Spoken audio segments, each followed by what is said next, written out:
Hi everyone. Today, we're talking about a punctuation powerhouse, the comma. Specifically, we're going to learn how to use commas with items in a series. So let's get to it. The rule is pretty simple. When you list 3 or more items in a sentence, you need commas to separate them. This helps your reader understand more clearly what you're trying to convey. Watch how commas work in this list.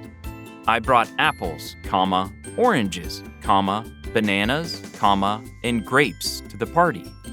Now the sentence is clear. Each item is separated by a comma. Sometimes you might hear about the Oxford comma. That's just the comma that comes before the word "and" in the list. Some writers use it, others don't. We use the Oxford comma in our sentence, and I think it's a good idea to use it in your writing, for now at least. Let's look at one more example.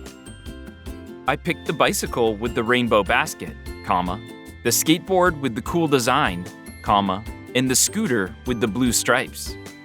Notice in this example that the commas aren't separating single words, but rather they are separating phrases or groups of words.